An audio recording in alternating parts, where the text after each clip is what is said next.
Baseball fans, you're watching On Deck with Tyler Redmond. It's official. Shohei Ohtani will be keeping his talents in Los Angeles, but he's headed across town. The dual-threat superstar signed for 10 years, $700 million to the Los Angeles Dodgers. That figure unprecedented. And you know what? If there's any player that deserves that kind of cash right now in the game, without a doubt, it's Shohei Ohtani. But anytime you start throwing around a huge figure like $700 million, you're going to have questions that come up with it. I even think the Dodgers have some of those questions. Right now we're still sitting on whether or not the Dodgers are going to make this deal official pending a physical. You have the question of how long will Ohtani pitch? You're paying them $700 million, right? Your average annual value of that is $70 million. So in theory, you're paying him to be not only a hitter but also a pitcher, hence why such a hefty price. So let's just say $35 million to hit, $35 million to pitch. I don't know how long he's going to be able to do that, especially considering he's not even pitching in his first year under contract with the Dodgers. Those questions certainly have to be raised.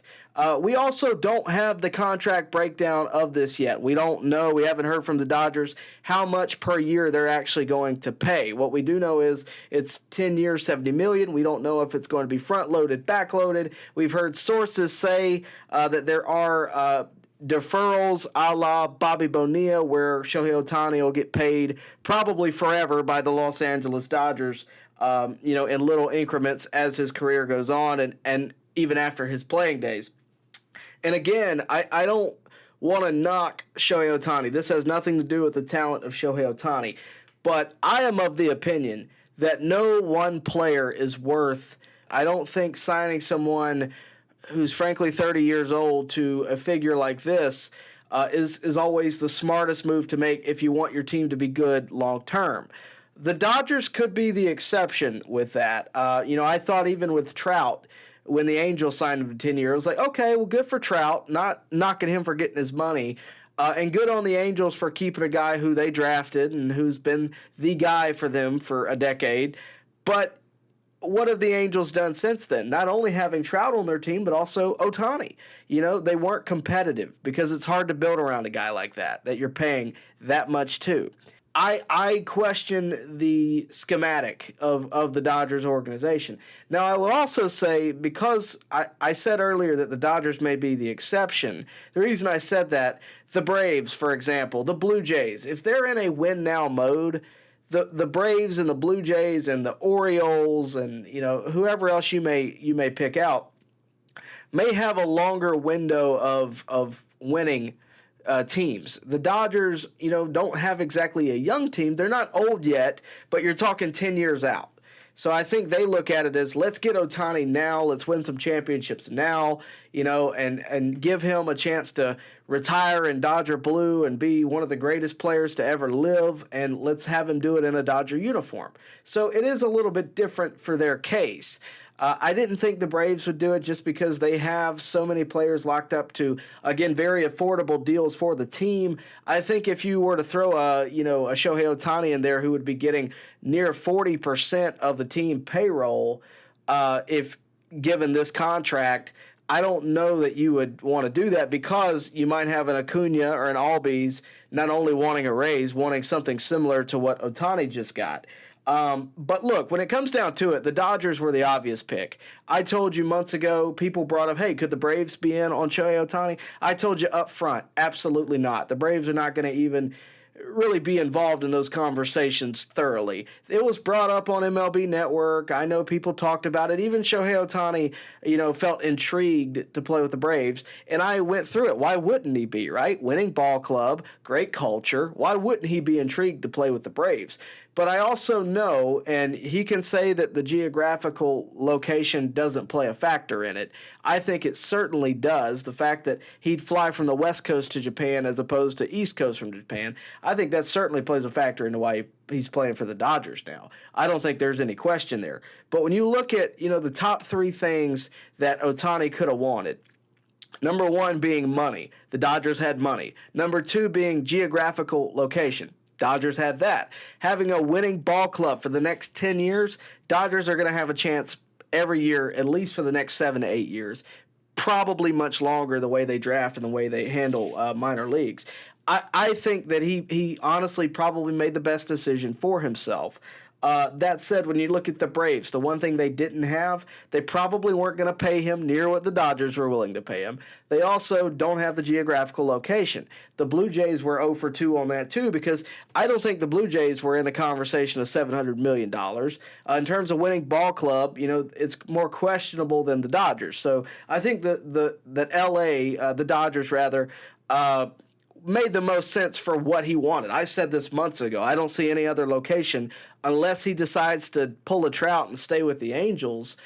I didn't see how that could factor. The one thing that the Angels could not give Shohei Ohtani was a winning ball club. I think we all are well aware of that. So as I look at this contract and I try to make sense of it, and that's the thing, I think the baseball world is trying to make sense of this because, again, none of this has ever happened before. Rarely, number one, do you ever see a star player like this not want media attention for his signing and free agency campaign. You rarely see that. And for some reason, the media didn't like that. They wanted to know everything, and Ohtani preferred to keep it private. I think that's well within his right. I saw the article the other day that said, it could have been great for baseball for Ohtani to be more out there about where he wanted to go. I don't buy into that. I think it's your money. You handle it the way you want to, and it's your free agency. You handle it the way you want to. I think Ohtani's handled himself great throughout this entire ordeal. The fact that he wants to keep it private in this day and age, I think, says a lot about him. And the fact that the Dodgers were able to keep it private for the most part says a lot about that organization as well. Not that anybody was thinking they weren't first class. But again, I look at the way this contract breaks down. You're paying an average annual salary of about $70 million. So let's split that in half because Ohtani's half pitcher, half hitter, right? There's only 4 players making $35 million a year on average right now in the big leagues. Those 4: Aaron Judge, Mike Trout, Carlos Correa, and Anthony Rendon. 5 pitchers are making $35 million. Max Scherzer, Justin Verlander, Jacob deGrom, Garrett Cole, and the now retired Steven Strasburg. But what I'm telling you is there are very few players even in the $35 million a year category. Shohei Ohtani is now in the $35 million a year category, not only as a hitter, but also as a pitcher. And I'm not denying that Shohei Ohtani deserves that. But I also have a lot of questions going forward for the Dodgers and for Ohtani, because how long can Shohei Ohtani really do this? How long can he play at a rate where it's $35 million in the batter's box and $35 million on the mound? He's had a Tommy John surgery in 2018. He's had an unknown surgery on his elbow. We're not sure what that was this season. He's not going to pitch in 2024. What if he's never the same after 2024? What if he's not pitching as dominant as he has been? The Dodgers seem to be patient now. They seem to be patiently, hey, we want you to try as long as you can. I just question how this is going to age. And I don't mean that with any disrespect. If anybody can prove me wrong, it's Shohei Ohtani. But I just wondered, no deal that's, been a long-term deal after the age of 30 ever really pans out for the better for the team. Not a deal with this much money involved. You think about Pujols with the Angels. You think about Miguel Cabrera. You think about all these guys who were great stars at one point, right? Some of the best in the game. Miguel Cabrera, the last Triple Crown winner. He got older, and he slowed down. He couldn't play in the field anymore. He is, whatever you want to call it. Albert Pujols had a great last season, but the 10 years before that did not compare to his first 10 in the league. That's my point. I question that aspect of this. Shohei Ohtani is 29 years old right now, about to turn 30. He'll be 39 to 40 when he is done with this contract. And I get it. I think the Dodgers at this point just are going all out on Shohei Ohtani. And if that's what you want to do, perfectly fine. I just wonder if they're going to regret this one day.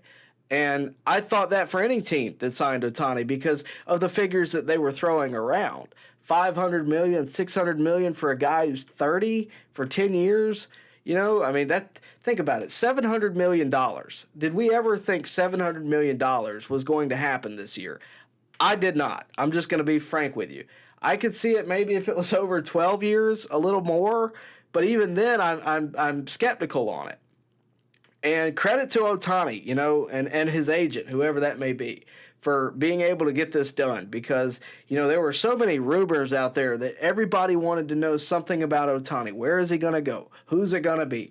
And the way this shook up, you had the Blue Jays involved. You had even the Braves were mentioned. And I'm going to be honest with you, I don't think the Braves were in on this. I think there might have been a phone call when Ohtani said that he would be intrigued to play with the Braves, with Alex Anthopoulos going, well, how intrigued are you? How much can you give us a discount on? Because why wouldn't you want to add a player like that? But at the same time, if it's not at a level that makes sense for the team, I don't think the Braves we're going to be in on it. I thought that from the beginning. I know I'll get criticized in the comment section for it. That's fine. I really don't think the Braves were ever really in on this. Not when you're talking about this kind of figure. I mean, let's be honest, guys. The Braves were never going to do it. Again, it would be 40% of the payroll. It just doesn't make sense. That said, I am thoroughly surprised in one aspect of this. I am surprised with the figure.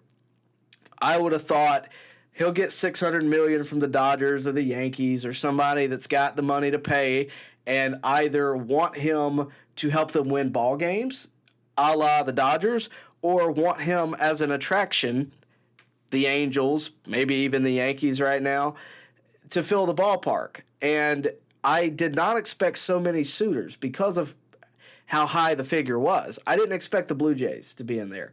I didn't expect the Giants to really be in there. I was just kind of caught off guard by that. I did expect the Dodgers. To me, that was the most predictable. They were the favorites in this from the beginning, and it just makes sense for Ohtani when you think about it. Again, money, geographical location, and winning ball club. I mean, they're the only ones that really got all three right now. Those were his criteria, and then you can tell me it wasn't, but he picked them, so it obviously had something to do with the fact. He also, speaking of geographical location, he also doesn't have to move. He's only uptown or downtown, whichever one. He's not anywhere where he has to move his current living situation in the States.